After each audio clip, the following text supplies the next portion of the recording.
Selamat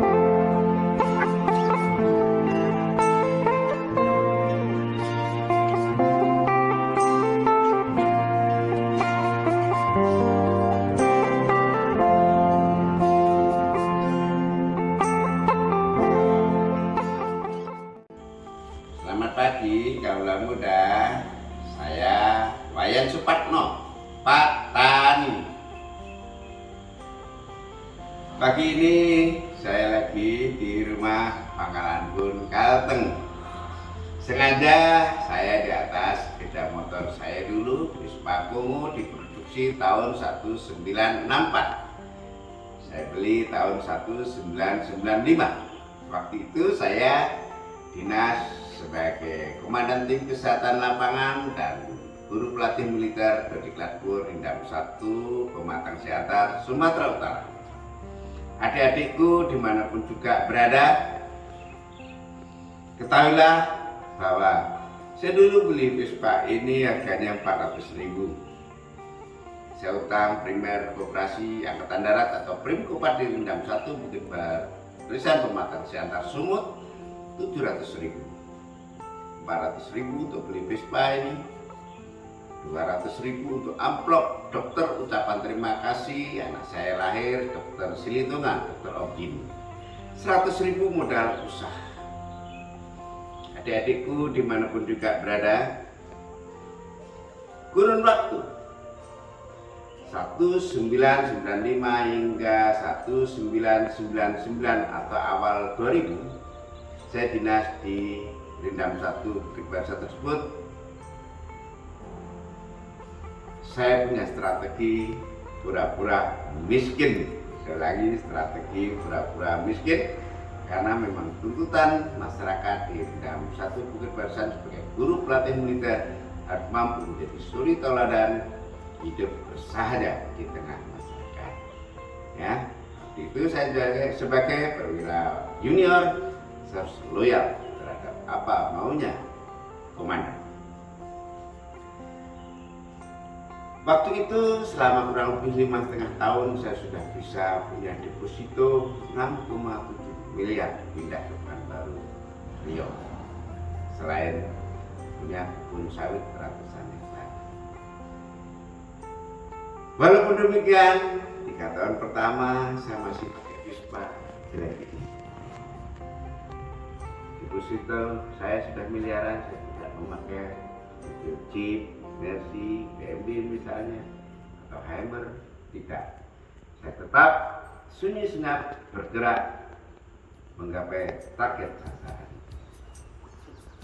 Infiltrasinya mudah dengan pakai pura-pura miskin.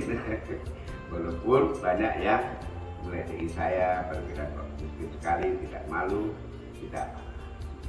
Pada suatu saat saya pernah naik sepeda ini, sepeda motor ini di tanjakan, waktu istirahat di depan saya ada bis, kondisi hidup mundur karena tuanya sepeda motor.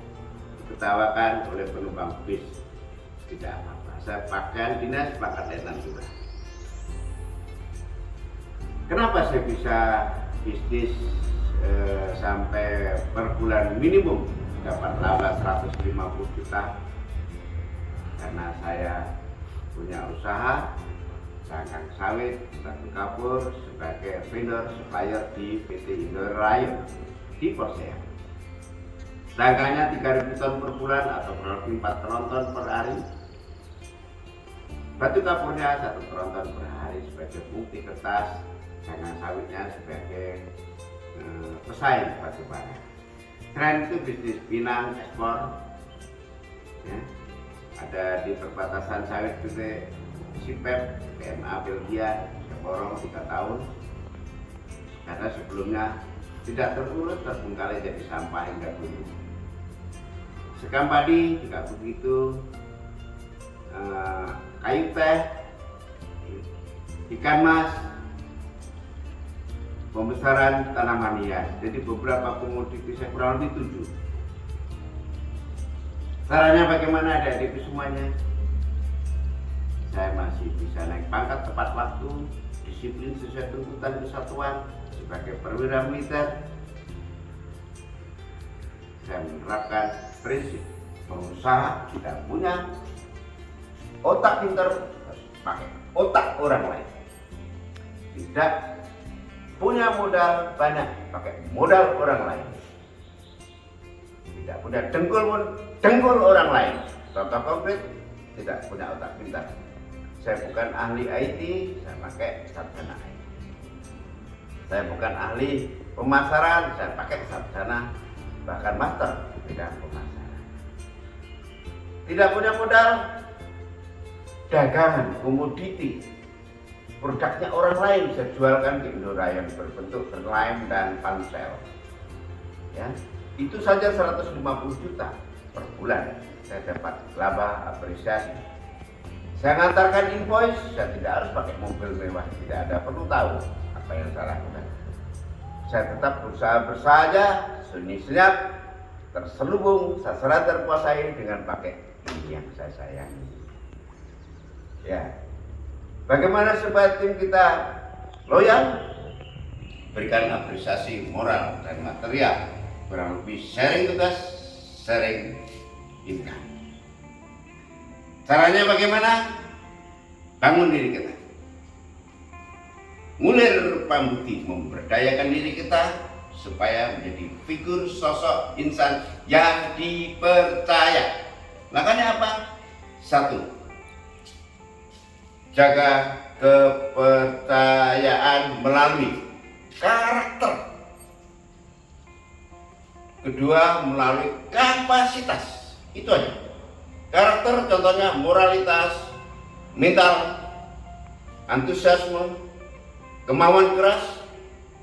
Kapasitas contohnya leadership dan nalar analisis, estimasi cash flow, agroklimat komoditas, berkomunikasi, kajian dan nalar analisis dan seterusnya.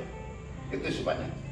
2 karakter dan kapasitas akan membangun kita menjadi manusia dipercaya, lalu menjadi personal branding atau merek perorangan yang mengantar kita maju ke depan dengan besar. Ya, contohnya saya tetap jadi perwira militer, tetapi tetap berpendapatan ratusan juta tiap tahun, menabung, punya deposito miliaran. Karena memberdayakan banyak orang pintar, memberdayakan aset orang lain supaya orang lain itu produktif dan saya dapat. Kita kondisi orang lain ketagihan dengan kita. Kurang lebih begitu adik-adikku semuanya. Sekali lagi jangan pernah takut untuk mengawali melakukan sebuah kegiatan bisnis. Bangun nyali untuk berani mengawali. Ya. Saya kira itu.